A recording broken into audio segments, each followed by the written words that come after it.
सुख सुविधाओं को चाहिए तो शुक्र को तेज कीजिए और जीवन प्रबंधन के 7 सूत्र को अपना लीजिए। पहला सूत्र है नित्य अभिवादन। नित्य अभिवादन का मतलब है कि आप अपने से उम्र दराज, अपने से अनुभव अधिक प्राप्त किए हुए लोग, जिनके पास अनुभव का ज्ञान है, उनके प्रति आप नत रहें। नत माने नमस्कार भाव रखें, तो उनको आप अभिवादन करें। अभिवादन प्रणाम जो भी है।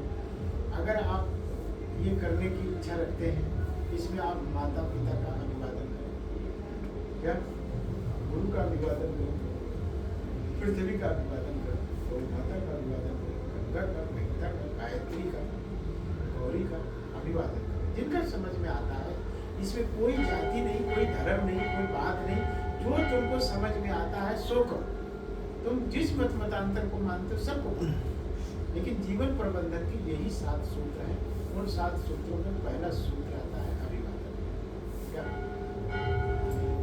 पहला अभिवादन हो। दूसरा सूत्र आता है वो है आपका व्यायाम, नित्य व्यायाम। शरीर को स्वस्थ बनाए रखना है।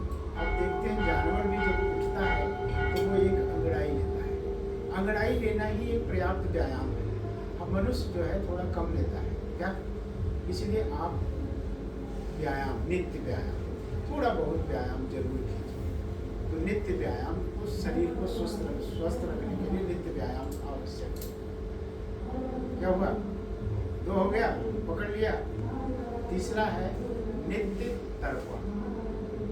तर्पण का मतलब है कि नित्य जल द्वारा जो भी वांछित है उसे तृप्त कर। अब चाहे उसमें मनुष्य को तृप्त कीजिए, चाहे अपने पितृगणों को तृप्त कीजिए, चाहे पेड़ पौधे को तृप्त कीजिए, चाहे पशु पक्षियों के लिए जल का व्यवस्था कीजिए, चाहे प्याऊ लगाइए, ये सब जल से साथ में आ रहा है।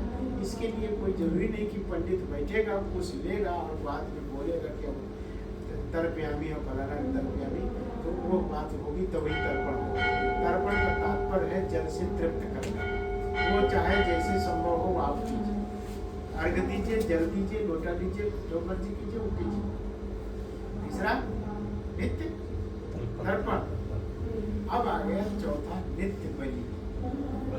बलि, बलि का मतलब होता है बलैया लेना, बलिहारी जाना, न्यौछावर होना। अब हमें संसार में जीव जगत ही परमात्मा रूप है। सारे में कण कण में है, तो कण कण में व्याप्त परमात्मा रूपी तत्व को एक संगठित करके एक विराट स्वरूप की जो परिकल्पना करेंगे, उसकी जो अभिव्यक्ति करेंगे, वो शब्द है परमात्मा। क्या? संसार में सारी आत्मा का हम एक समूह बनाए और उस समूह का जो हम नामकरण करेंगे तो उसकी अभिव्यक्ति का ही नाम होगा परमात्मा। तो इस तरह से हमें जीव जंतुओं को भी थोड़ा बहुत कुछ खिलाना चाहिए। क्या? तो उसके लिए नित्य बलि है। बलि माने भोजन देना। बस अब उस भोजन की जगह पर ये नहीं कि यहाँ काटना है। क्या? बलि का अर्थ था बलैया जाना, बलिहारी जाना, सृष्टि प्रकृति पर, क्योंकि हमारी संस्कृति जो है प्रकृति पूजक है। ये था चींटियों को दाना डालना, इनको डालना, उनको डालना। इसमें से कहाँ से घुस गया जो बकरी और भैंसा काटने वाला घुसा दिया। क्या? जो बलैया लेने वाली बात थी उसका ये अपभ्रंश करके बलि बना। और वो बलैया आज भी लेते हैं। जब बच्चों को नजर पजर लग जाती है ना, तो माँ आरती उतारती है। आरती का मतलब है आर्त लेना। आर्त माने होता है दुख तकलीफ। माँ जब पहले पत्नी उतारती थी, कहीं कोई लड़ाई झगड़ा में जा रहा था तो क्या, और फिर पत्नी का जो है वो सब शादी विवाह होता है तब उतारते हैं, उसका बलैया लेते हैं। ठीक है, इस तरीके से थी कि बलिहारी जाना, हम निछावर हो गए, ये बात था, वो खत्म हो गया, उसका भरस हो गया। तो नित्य बलि, आप बलि से क्या समझे? कौवा, गाय और कुत्ता और चींटी, इनको देना है अपना अंश। रोज भंडारा तो नहीं कर सकते, तो इतना ही कर देंगे तो हो जाएगा। नित्य बलि क्या हो गया? क्या अब नित्य जो है देव दर्शन। क्या देव दर्शन का मतलब है उन स्थानों का दर्शन करना जहाँ वैदिक संस्कृति के द्वारा या प्राचीन संस्कृति के द्वारा कुछ ऐसे आध्यात्मिक स्थल निर्मित किए गए हैं जहाँ पर मन अंदर जाने की प्रेरणा पाए। मन अंदर जाने का जहाँ प्रेरणा पाता है उसे क्या कहते हैं? मंदिर। तो मंदिर जैसे स्थान पर जाना और वहाँ आत्मलिंग के रूप में स्थापित मध्य गर्भ में जो स्थापित मूर्ति होती है बीचों बीच में होती है।